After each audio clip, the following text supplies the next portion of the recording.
Assalamualaikum warahmatullahi wabarakatuh. Selamat siang, kami dari kelompok 6 dan sekarang kami akan mempresentasikan hasil dari tugas kami. Sebelumnya, persilakan kami untuk memperkenalkan diri terlebih dahulu. Saya Felix Prafudian sebagai moderator. Lalu selanjutnya ada Aldiva Pramedianda, lalu ada Areta, selanjutnya ada Azena, lalu ada Azhar Iksan, lalu ada Blue Renza, dan yang terakhir yaitu ada Greta. Baik, tanpa berbasa-basi lagi, yang pertama akan dijelaskan oleh Azhar Iksan. Terima kasih Felix. Jadi saya di sini akan menjelaskan tentang apa itu komunikasi internal. Komunikasi internal itu adalah sebuah komunikasi yang terbangun di dalam suatu organisasi atau suatu kumpulan individu yang biasanya terjadi di dalam sebuah perusahaan. Contohnya bisa diambil dari komunikasi antar karyawan dengan karyawan, maupun karyawan dengan atasan, maupun atasan dengan atasan.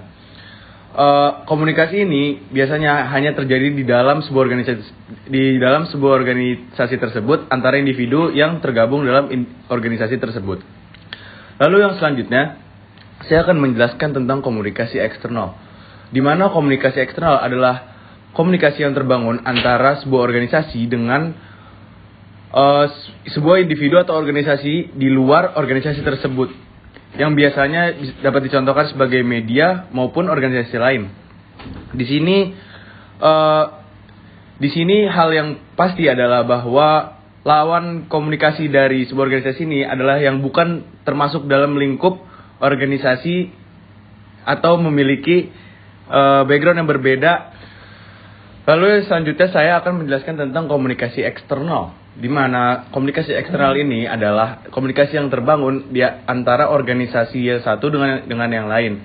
Hal ini mencantumkan bahwa komunikasi yang dibangun adalah suatu komunikasi yang terbangun antara organisasi dengan individual lain yang tidak berstatus sebagai khalayak organisasi tersebut.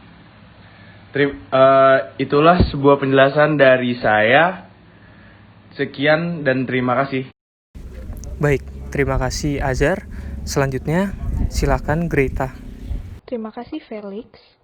Selanjutnya, saya akan menjelaskan mengenai tujuan etika komunikasi bisnis dalam industri pariwisata.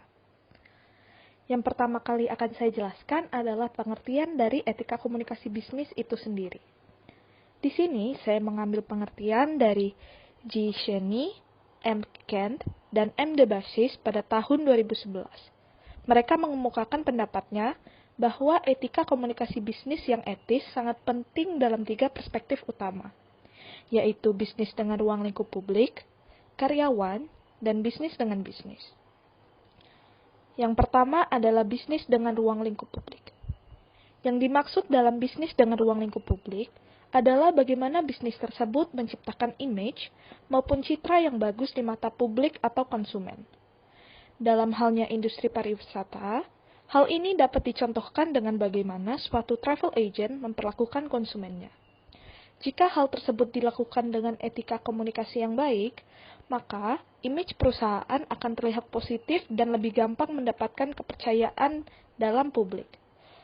Apabila hal tersebut dilakukan dengan etika komunikasi yang kurang baik, maka image perusahaan akan terlihat negatif dan lebih gampang mendapatkan kecaman bagi publik. Lalu yang kedua adalah bisnis dengan karyawan. Yang dimaksud dalam bisnis dengan karyawan adalah bagaimana manajemen dalam suatu perusahaan berkomunikasi dengan staf maupun karyawannya. Komunikasi ini sangat penting karena menyangkut keadaan internal dalam suatu perusahaan. Contohnya, dalam industri pariwisata, dalam satu manajemen hotel, general manager memberikan instruksi kepada bawahannya dengan etika komunikasi yang baik. Maka akan terjalin rasa hormat satu sama lain antara atasan dan bawahan, serta atmosfer dalam lingkungan kerja akan terasa lebih positif. Lalu yang terakhir yang akan saya jelaskan adalah bisnis dengan bisnis. Yang dimaksud dengan komunikasi bisnis dengan bisnis adalah bagaimana suatu perusahaan menjalin hubungan baik dengan perusahaan lainnya, baik distributor, supplier, maupun produsen. Dalam industri pariwisata sendiri, hubungan antar perusahaan sangatlah penting karena satu sama lain sangat berkaitan erat. Maka dari itu, komunikasi bisnis yang baik merupakan hal yang perlu diperhatikan. Misalnya, bagaimana suatu komunikasi terjalin antara travel agent dan penyedia jasa transportasi. Kita juga bisa mengambil contoh lain seperti hotel dengan restoran. Komunikasi yang baik antar perusahaan maupun bisnis dengan bisnis ini akan menimbulkan hubungan kerjasama yang baik dan kepercayaan antara satu perusahaan dengan satu sama lain. Berikut penjelasan dari saya. Terima kasih. Baik, terima kasih kepada Grita. Selanjutnya, silakan Prama. Baik, saya akan melanjutkan slide dari Gray. Pada slide ini, saya akan menjelaskan tentang tahapan-tahapan perkembangan tim. Mulai dari tahapan awal pembentukan hingga tahapan di mana sebuah tim sudah memutuskan waktunya untuk menjadi individu-individu independen. Pada tahapan-tahapan dalam pengembangan sebuah tim, tahapan pertama adalah forming. Pada tahap ini, anggota tim masih saling mencoba untuk mengenal satu dengan yang lain. Anggota tim masih membawa pola pikir dan perilaku yang lama sebelum dia bergabung dengan sebuah tim. Tugas dan tanggung jawab serta struktur pun masih belum terdefinisi dan terbentuk dengan baik. Setelah fase forming, kita lanjut ke fase kedua, itu adalah fase storming. Pada fase ini, terjadi ketidakpastian dan ketidakjelasan. Maka dari itu, pada tahap ini akan sering sekali terjadi konflik internal tim. Dengan sering terjadinya konflik, maka akan muncul perasaan tidak nyaman di antara para anggota tim. Para anggota tim akan saling berkompetisi dan mencoba untuk mendominasi satu dengan yang lain. Nah, pada fase ini nih, akan muncul sikap saling menyalahkan jika terjadi masalah. Selain muncul sikap saling menyalahkan, bakal tumbuh juga pertanyaan-pertanyaan pada tahap ini seperti apa peran saya, atau siapa yang mengerjakan, atau bahkan siapa yang bertanggung jawab. Nah, perlu Anda ketahui, tahap storming ini adalah merupakan tahap yang paling kritis. Tahap storming ini juga akan menentukan mau dibawa kemana tim ini.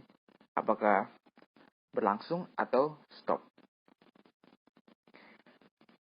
Kemudian setelah tahap storming, kita masuk ke fase norming. Pada tahap ini, aturan-aturan sudah terbentuk. Tujuan dan struktur sudah jelas dan semakin dipahami oleh seluruh anggota tim.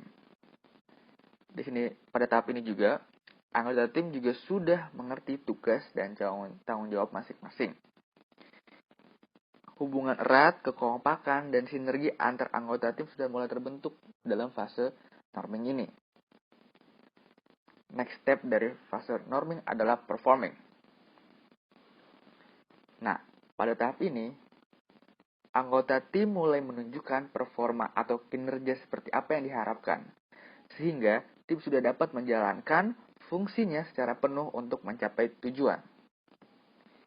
Pada fase ini, produktivitas tim mencapai tingkat yang sangat tertinggi, dan bahkan berbeda dengan fase storming. Fase performing ini muncul pertanyaan yang berbeda. Pertanyaannya seperti ini. Bagaimana cara agar saya dapat menghasilkan kinerja yang lebih baik? Itu adalah pertanyaan yang muncul pada fase ini karena sudah berorientasi ke depan tanpa memikirkan ego masing-masing tim. Setelah tahap performing, barulah akan terjadi fase di mana adanya fase adjourning. Nah, tahap ini merupakan tahap pembubaran tim. Tim mulai sudah selesai nih waktu kerjanya, dan para anggota tim kembali menjadi individu-individu yang independen. Sekian, terima kasih. Baik, terima kasih Prama. Selanjutnya silakan Zen. Terima kasih Felix. Nah, selanjutnya contoh salah satu konflik atau permasalahan dalam sebuah tim dan bagaimana cara mengatasinya. Yang pertama ada perbedaan kepribadian. Perbedaan kepribadian adalah salah satu penyebabnya suatu konflik yang terjadi dalam sebuah tim. Seperti yang kita ketahui, masing-masing orang mempunyai kepribadian yang berbeda. Contohnya, perbedaan yang gaya bicara dan logat bisa menyebabkan orang yang menjadi lawan bicara tidak dapat menerimanya dengan baik, atau perbedaan pendapat juga menjadi salah satu contoh dari kepribadian yang berbeda, dikarenakan pola pikir masing-masing yang hanya melihat dari sudut pandangnya. Cara mengatasinya, saling menghargai dan toleransi terhadap orang lain, dan tidak menghakimi perbedaan yang ada di antara mereka. Dengan ini, kita dapat mengurangi konflik yang terjadi di dalam sebuah tim.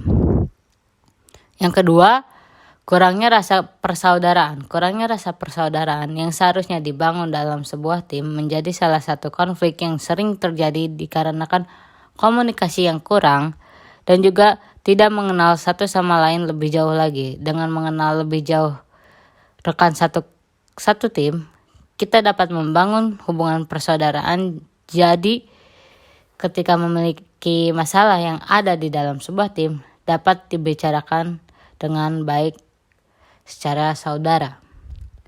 Cara mengatasinya, menjalin hubungan baik dengan rekan satu tim, ramah, sering mengajak bicara rekan yang lainnya, sopan santun, atau membicarakan di luar pekerjaan jika sudah pulang dari pekerjaan tersebut.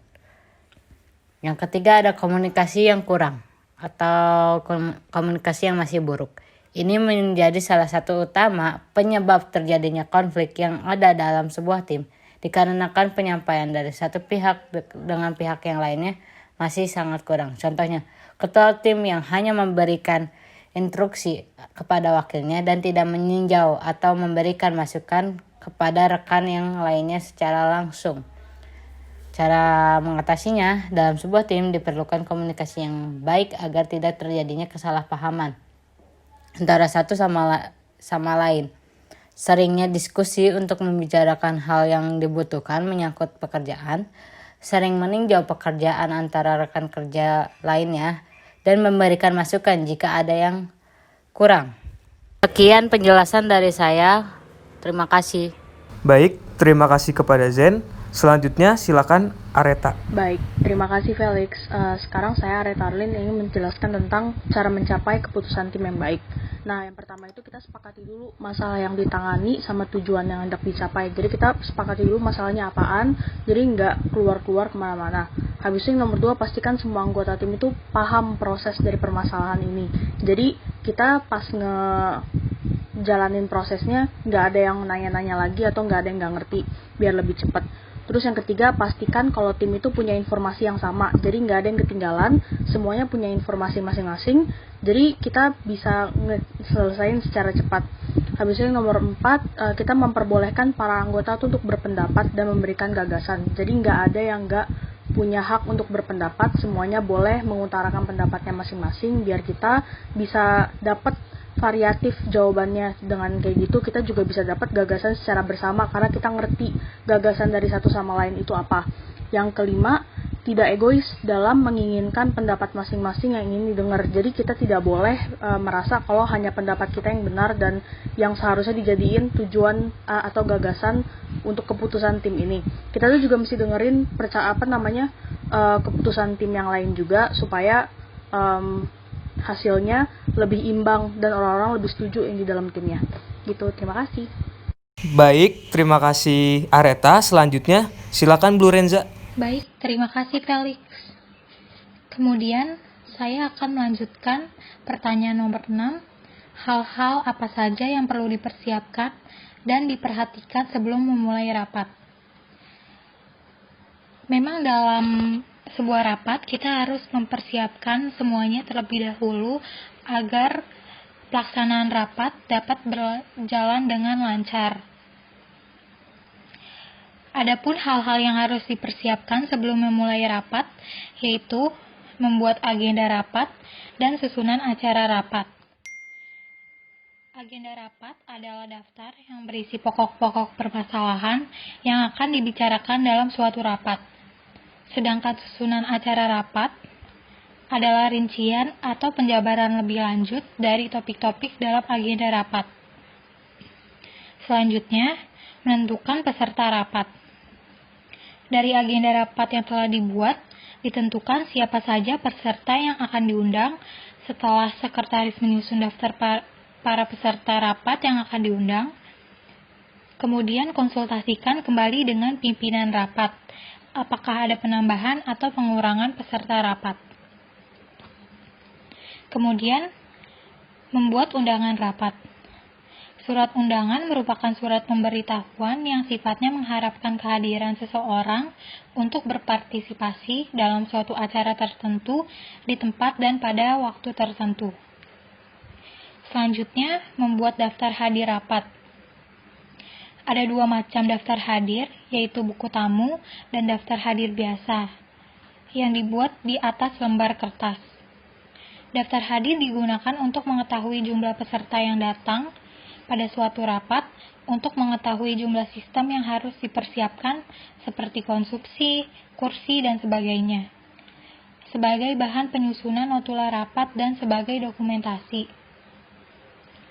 Kemudian mempersiapkan bahan rapat. Bahan-bahan rapat yang perlu disiapkan antara lain sebagai berikut adalah agenda rapat, notula atau hasil rapat yang lalu apabila rapat tersebut merupakan kelanjutan dari rapat sebelumnya. Kemudian ada bahan-bahan yang akan dibicarakan dalam rapat, seperti makalah, laporan-laporan, dan lain sebagainya. Kemudian mempersiapkan peralatan dan perlengkapan rapat. Peralatan sangat diperlukan untuk menunjang rapat, maka dari itu perlu adanya persiapan sebelum memulai rapat dan pengecekan apakah peralatan sudah lengkap dan berfungsi atau tidak. Selanjutnya, mempersiapkan ruang rapat. Sekretaris harus memastikan terlebih dahulu jumlah peserta yang akan hadir dalam rapat. Apabila jumlah peserta rapat sedikit, dapat menggunakan ruang rapat yang sudah tersedia di kantor. Namun, apabila peserta rapat dalam jumlah banyak, maka sekretaris akan menyewa sebuah ruangan besar di hotel maupun di gedung-gedung lainnya. Kemudian, mempersiapkan akomodasi atau penginapan. Pada rapat yang dilakukan lebih dari 1 hari, biasanya para peserta rapat akan menginap di suatu tempat. Untuk itu, sekretaris harus mengatur pemilihan tempat yang cocok untuk pelaksanaan rapat, mulai dari pemesanan tempat, pembagian kamar, hingga pengecekan terakhir akan kesiapan penginapan untuk peserta rapat. Selanjutnya, mempersiapkan transportasi. Jika suatu rapat tidak dilaksanakan di dalam kantor, tentunya transportasi para peserta rapat ke tempat rapat harus dipersiapkan. Jika harus menyewa mobil atau bus, maka sekretaris harus menyiapkannya. Kemudian mempersiapkan konsumsi. Konsumsi rapat berupa makanan ringan atau snack, atau makanan berat untuk para peserta rapat harus disiapkan agar para peserta rapat nyaman dalam mengikuti kegiatan rapat. Jika pelaksanaan rapat lebih dari 1 hari, variasi makanan juga harus diperhatikan. Kemudian yang terakhir, pengecekan persiapan terakhir. Sebelum rapat dimulai atau pada H-1, sekretaris harus memeriksa segala persiapan untuk meyakinkan apakah segala sesuatunya telah dipergunakan. Selanjutnya, dalam rapat, ada pula hal-hal yang harus diperhatikan sebelum memulai rapat. Pertama, tujuan diadakannya rapat tersebut.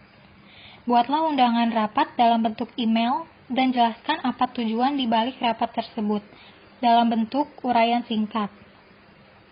Lalu saat rapat akan segera dimulai, Anda seolah mereminder ulang kepada peserta rapat mengenai tujuan tersebut.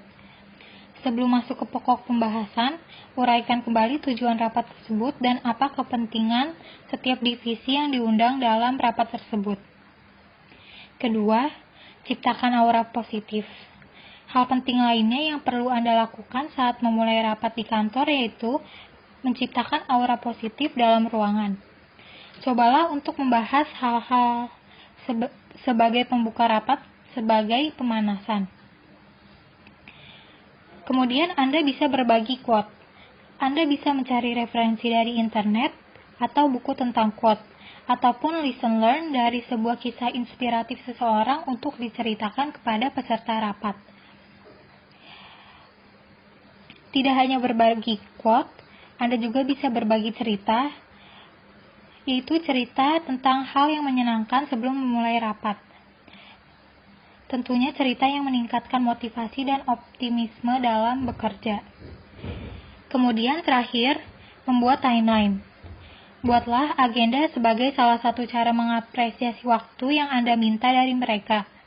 Dengan membuat agenda, mereka bisa tahu berapa lama waktu yang dibutuhkan untuk rapat tersebut dan bagaimana mencocokkan dengan agenda mereka selanjutnya. Baik, sekian dari saya. Terima kasih. Baik, terima kasih kepada Blue Renza. Sekian presentasi dari kelompok kami. Kurang lebihnya mohon maaf. Wassalamualaikum warahmatullahi wabarakatuh. Dadah.